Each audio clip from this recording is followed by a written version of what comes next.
Hi guys and welcome to Car Flicks. Today we're going to be cracking on with the BMW. We're going to start the video with us working on the rear drive shaft. So without further ado, let's crack on with that video.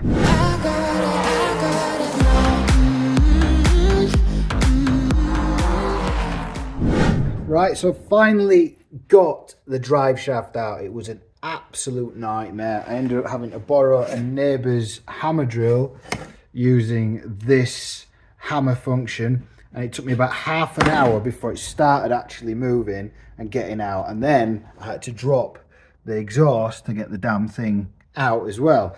And if you want to look, I'm so happy that I got a replacement because I hammered it that hard because it was stuck with corrosion all here. You can see how badly corroded it is.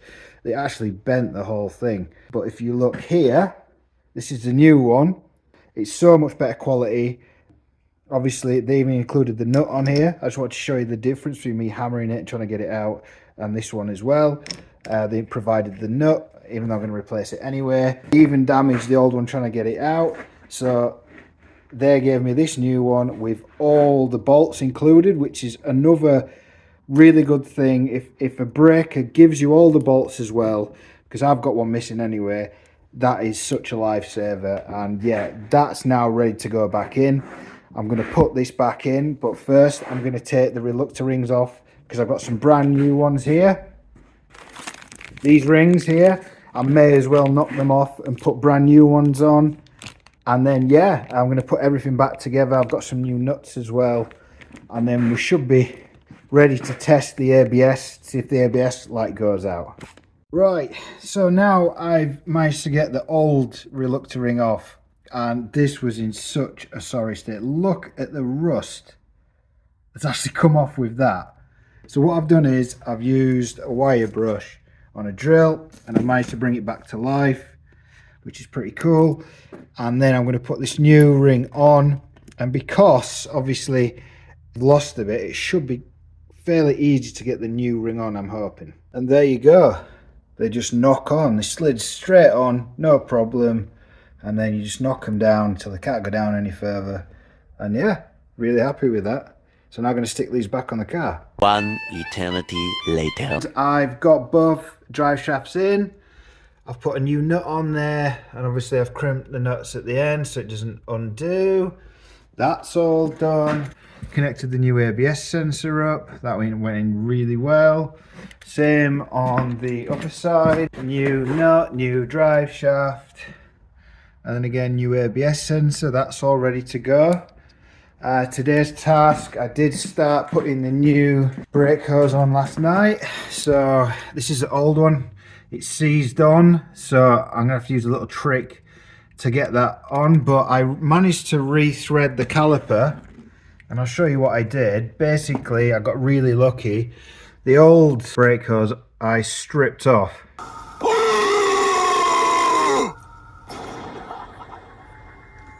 Oh no! By accident, by over tightening, and that's what I was left with. That's why I've had to replace the hose.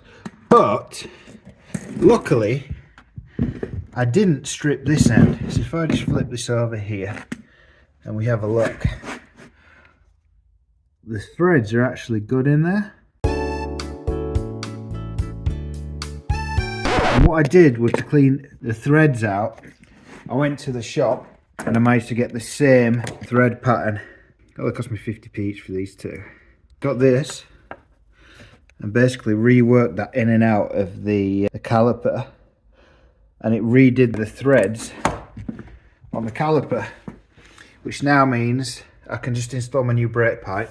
So that's going to be my new task for today, is to put this brake pipe on, and then I'm going to turn my attention to the engine again. Right, so that's done. New brake hose fitted, all here, brand new. Fairly straightforward to do. No more leaks like the old one, which was threaded, which is great. All bled and all ready to go. So now on to the next job. So yesterday when I ran her up to temperature, I did notice a couple of coolant leaks coming from here, and I've found that this is probably expanded over time. It's letting it leak.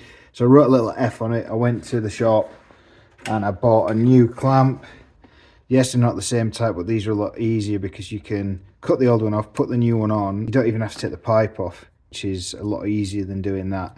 And obviously I can tighten this a lot tighter than that can go. And I found one down the bottom here as well, if you can see it, written a little F on there. So I'll be changing that one out as well. So yeah, I'm gonna cut these off now and then get the new ones on. Right, so the new clamp is on. What I did was I didn't bother cutting the old one off because I didn't want to damage the pipe, but this will work just the same. It's tightening what is loose. Unfortunately, the one at the bottom I'll have to do later because I've ordered the wrong clamp, but that's not a problem.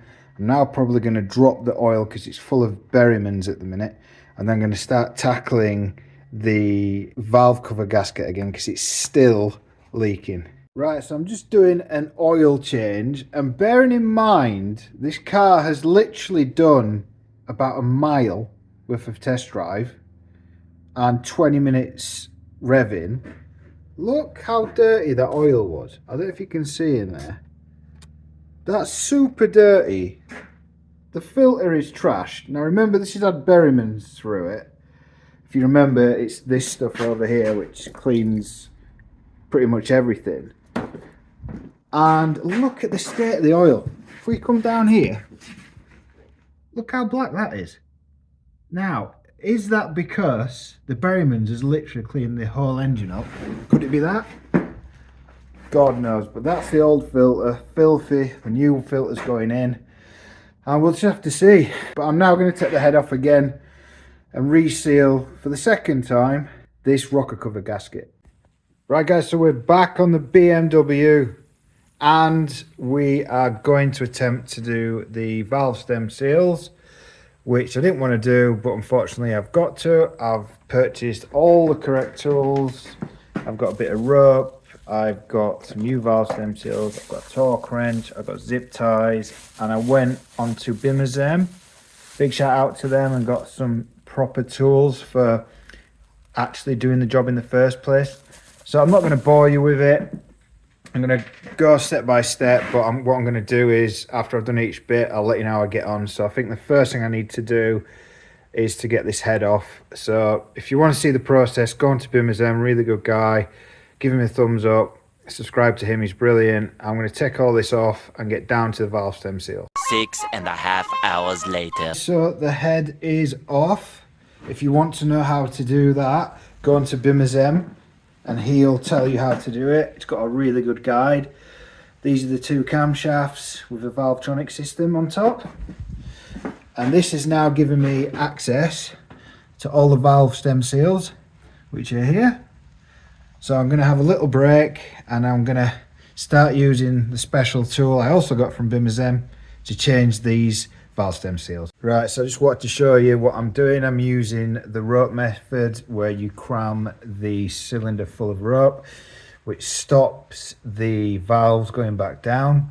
You use this Bimmer Zen tool to compress the springs, and I've just removed all the collets.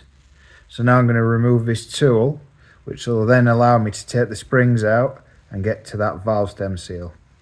Right guys, I just want to show how bad these valve stem seals are.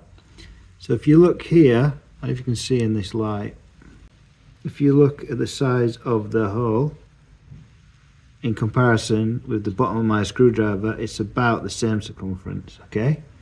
If you look on the new one, it's about 2 mil less. That's allowing oil to get through, see? And that's why it's so much oil on that. This shouldn't be happening. So these valve stem seals have definitely gone. And that's the 4 valve stem seals fitted, ready to be compressed again. 3:28 a.m. Right, so that's all valve stem seals done. I've put all the lifters back in, and yeah, and rocker arms, and I'll be ready for the next time because I'm going to replace the chain. But yeah, it was a very time consuming job. Took me about 6 hours, but I did take my time. But it is achievable. As I said, the old ones were pretty widened at the top, hence why it may be that. So yeah, I'm I'm gonna come back to this and start on the chain. Tomorrow. Right, so you join me sometime later. You're probably wondering why I've got the chain like this. Well, this is to stop the chain snagging. I put a little zip tie here just to stop the chain slipping off here so I could rotate the engine. Now, it took me, no word of a lie, about 3 hours to get the bottom end of this engine to top dead center because it's so bloody fiddly, and half of this you have to do blind. So I want to show you something. To get this done a lot easier, do this setup so there's no slack in the chain, so there's no chance of the chain snagging. But I'm going to take you under the car. I'm going to show you how to find top dead center. So to find top dead center on this, it's beside the sump, okay? And the only way you're going to do this is you need to take the flywheel cover off, okay? So you can see what you're actually doing. Now I'm going to try and show you how I found it. So up there is my pin. I'll try and point to it with my finger. Just there. Okay, that's my pin that you slide in. Loads of videos on how you slide it in. Once you have found the hole, slid it in. It took me ages. You have to follow it, and as you rotate the engine, unfortunately, you've got to marry the hole up with the pin. But you've got to do it visually or you'll never get in there.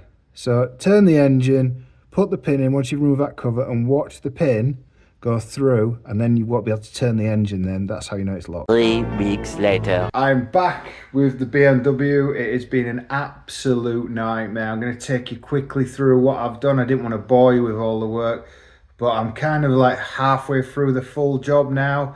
So I'm going to show you what I've done so far and what I'm struggling with. Now, before I show you this repair, I just wanted to point out to you that only 8% of people that watch this video actually subscribe. So please, if I have saved you some money, hit that subscribe button. It's totally free and it'd really help me out. So as you can see, I've managed to do all the valve stem seals. They're all done. I've managed to get the chain guide out, which is here, and it's a bloody good job I took it out, because the bottom of it was snapped.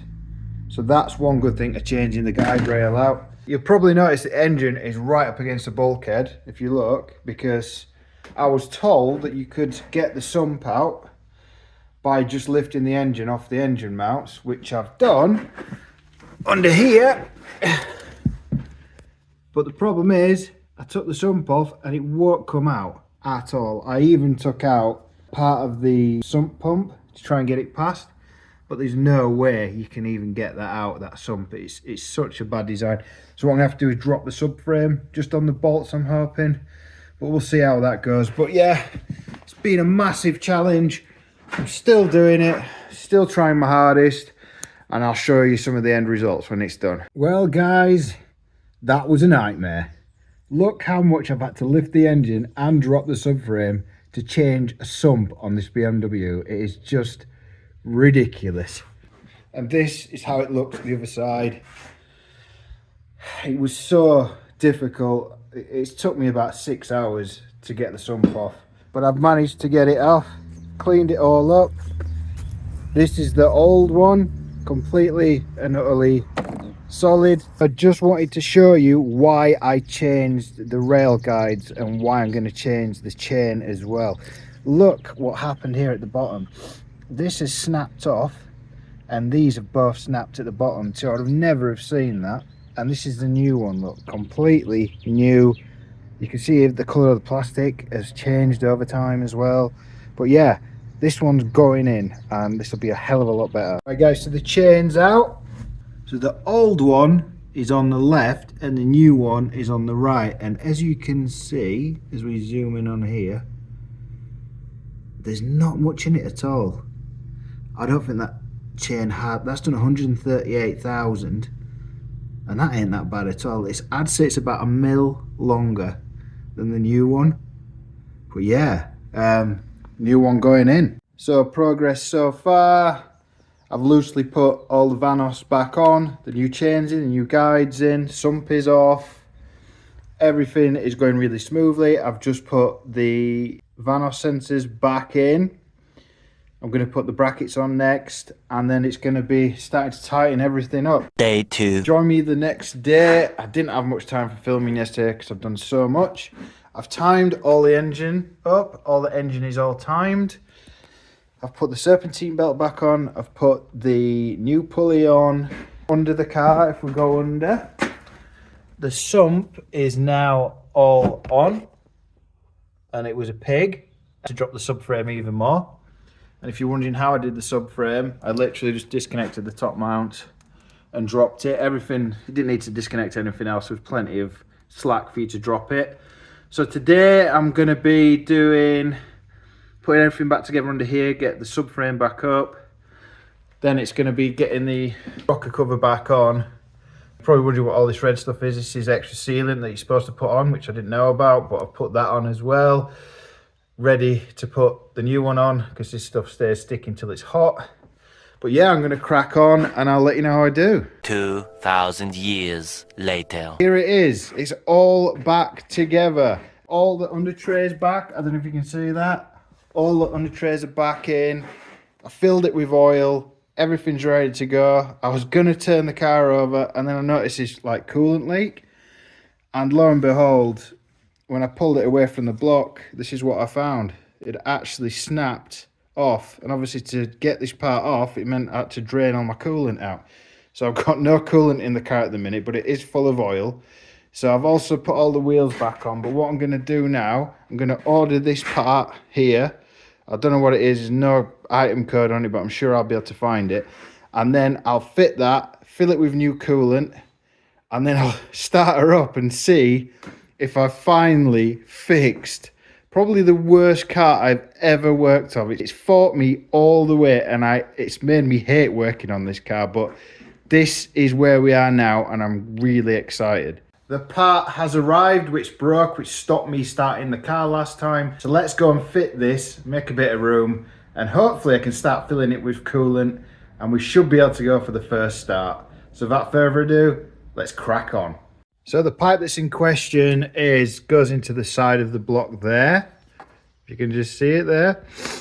So I need to remove the tank, I think. I'm going to remove some things out of the way and make my life a little bit easier. And then I'm going to undo it, unclip it, clip this part back in, and then I'm going to top it up with coolant. I've bought enough for a full tank. And then I'll be bleeding it, and then I'm going to be going for the first start, and hopefully I've timed everything right and this engine will turn over. Right guys, so I managed to get the pipe off. It was quite easy. I just moved the coolant tank just to the side. In the engine block, this was stuck in the engine block, so it was quite easy to get out, so I just used a hooking tool just to get it out, which worked a treat. This is obviously the old one. This is where it failed, where it just broke inside, and I'm now going to fit the new one. Right, so the new pipe is in. Went in really well, apart from me dropping the blooming bolt down the bottom of the engine. I had to remove the under tray again. A great success! But it's in. Going to put everything back together, fill it with coolant, bleed it, and then it should be ready for the big start. Right, now I'm going to start filling it up with some coolant, and then check for leak.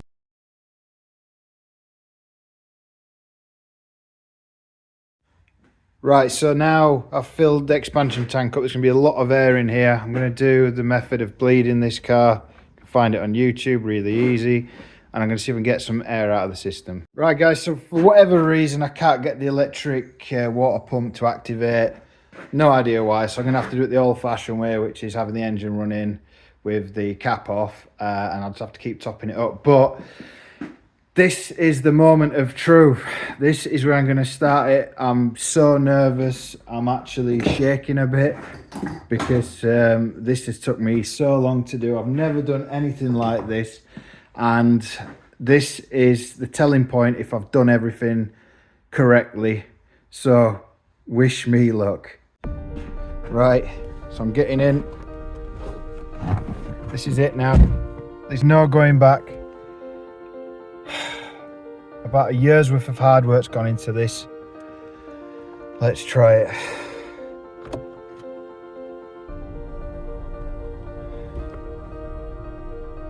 Please, God, please work. Great success, flat battery. A great success.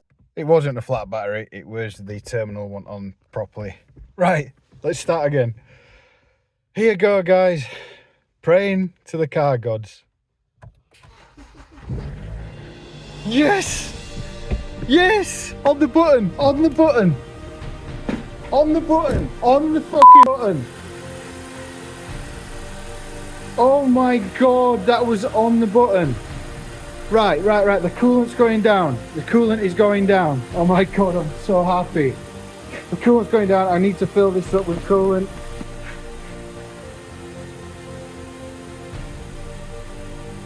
So good. I think that's just a bit of oil, a bit of burnt off oil from the engine. I'm not too worried about that. So I'm just allowing it now to burn that bit of oil off, or coolant, because I spilt a bit of coolant when I was changing that pipe. Just got to let the Vanos sort itself out now, but oh my god, that looks so good. Right, let's come to the back. Oh my god, there's no smoke.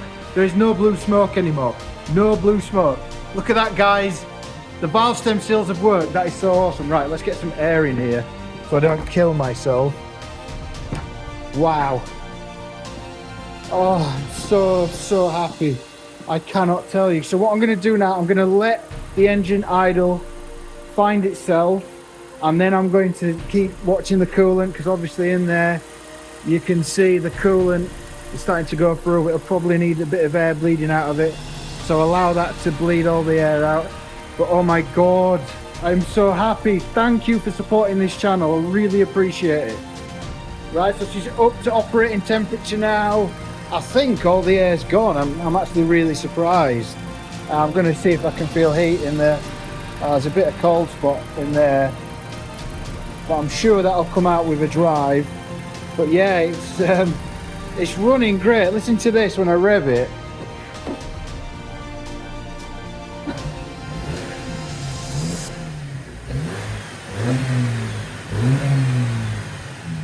After this, there was no more blue smoke and I was over the moon.